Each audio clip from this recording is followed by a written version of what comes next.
Upon you, Assalamu alaikum. My name is Brother Ismail.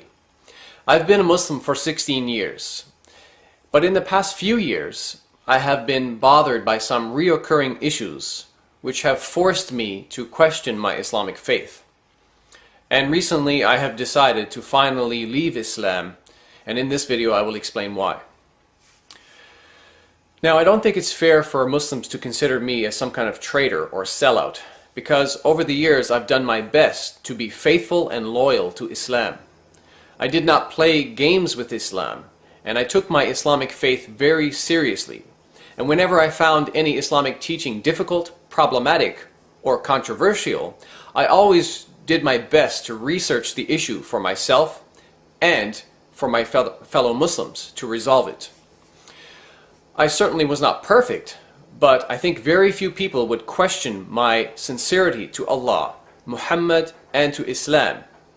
So I can assure you that I was committed to this religion called Islam. Now let me address the title of this video, the question, why I left Islam. The answer to this question is the Quran and Muhammad and their teachings on moral standards and conduct. You see, over the past few years, I have found that I am no longer able to defend the Quran and especially Muhammad's morals and conduct. In the past, I have done my best to defend Islam, and in particular to defend Muhammad from the claims and charges made against him. I tried my best to love Muhammad, and I can prove I stood up for him and defended him many times.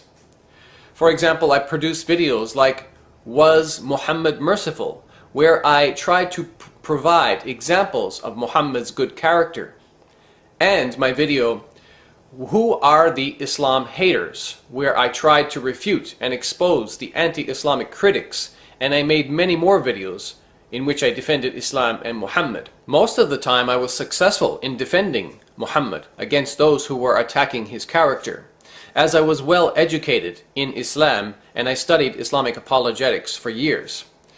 However, while I was defending Islam, I had noticed many of the criticisms were actually valid and based on authentic early Islamic sources, and I found myself at a loss to find adequate, honest responses to them. In the coming videos, I shall share with you many of the allegations made against the Quran and Muhammad that I could no longer defend. But for the sake of brevity, in this video I will provide you with one example on the topic of sexual immorality. As shocking as it may seem, both the Quran and Muhammad teach that it's permissible, halal, to capture and rape female war captives, even if these women are married and their non-Muslim husbands are still alive. So let's investigate the Islamic sources to see what they say. The Quran in chapter 4 verses 22 and 23 informs Muslim men about the categories of women which they are forbidden to marry. But in ayah number 24 we read, وَالْمُحْصَنَاتُ مِنَ النِّسَاءِ إِلَّا مَا مَلَكَتْ أَيْمَانُكُمْ. Also forbidden are women already married, except those whom your right hands possess. So we see here in the Quran an exception, an example where it is permissible, halal, for a Muslim man to marry a woman who already has a husband. But who are these women described as being owned or possessed by your right hand? For the answer, let us turn to the most famous commentator on the Quran, Ibn Kathir, who, while commenting on Quran chapter 4:24, said the following, quote, Allah said, وَالْمُحْصَنَاتُ مِنَ النِّسَاءِ إِلَّا مَا مَلَكَتْ أَيْمَانُكُمْ. Also forbidden are women already married except those whom your right hands possess. The ayah means you are prohibited from marrying women who are already married. إِلَّا مَا مَلَكَتْ أَيْمَانُكُمْ. Except those whom your right hands possess, meaning except those whom you acquire through war, for you are allowed such women after making sure they are not pregnant. Imam Ahmad recorded that Abu Sa'id al-Khudri said, "We captured some women from the area of Awtas who were already married, and we disliked having sexual relations with them because they already had husbands. So we asked the Prophet about this matter, and this ayah was revealed. وَالْمُحْصَنَاتُ مِنَ النِّسَاءِ إِلَّا مَا مَلَكَتْ أَيْمَانُكُمْ. Also forbidden are women already married, except those whom your right hands possess. Consequently, we had sexual relations with these women. This is the recording collected by At-Tirmidhi, An-Nasa'i, Ibn Jarir, and Muslim in his Sahih. Now at this point, maybe you're in a state of shock. Maybe you're even saying to yourself, this is impossible. The glorious Quran and the noble Prophet Muhammad would never teach such sexual immorality. Or maybe you're thinking, there must be some other more positive interpretation to the Quran, chapter 4, verse 24. Or maybe you're even trying to convince yourself that the great Islamic scholar and the most famous Quran commentator, Ibn Kathir, is completely wrong and he has no idea what he's talking about. Brothers and sisters, I wish all of that were true, but unfortunately, when we investigate the matter further, things just get worse.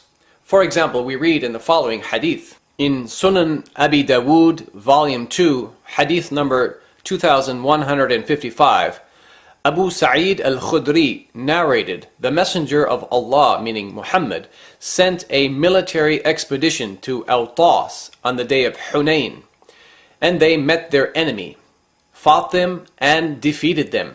They took captives. فَكَأَنَّ أُنَاسًا مِّنْ أَصْحَابِ رَسُولِ اللَّهِ تحرجوا من غشيانهن من أجل أزواجهن من المشركين. But some of the companions of the Messenger of Allah were reluctant or felt uncomfortable to have relations, meaning sex, with them, meaning the female captives, because of their pagan husbands. فأنزل الله في ذلك والمحصنات من النساء إلا ما ملكت أيمانكم. So Allah revealed the Quranic verse, and forbidden are women already married except those whom your right hands possess. And this is again Quran chapter 4 verse 24, as we said. أي فهن لهم حلال إذا أنقضت عدتهن, meaning they are lawful or allowed for them when they complete their waiting period. And this hadith, my brothers and sisters, is sahih, or authentic. So this hadith informs us that the Muslim soldiers had a problem. They wanted to have sex with the female captives, but these women were already married and they had husbands who were still living. So Muhammad then claims to receive a revelation from Allah that instructs the Muslim men to wait for a period of time to ensure that the female captives are not pregnant, and then after that period, these Muslim men are allowed to go and have sex with these married women. Now ask yourself this question: how would you feel if your wife or any woman in your family was captured by some enemy soldiers, then forced to divorce her husband, then forced to marry one of those enemy soldiers, then forced to have sex with that enemy soldier whom she obviously hated? And all of this happened while her husband was still alive.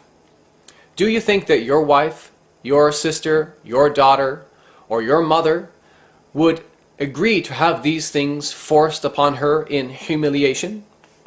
No sane person in his or her right mind could defend the Quran and Muhammad on this issue.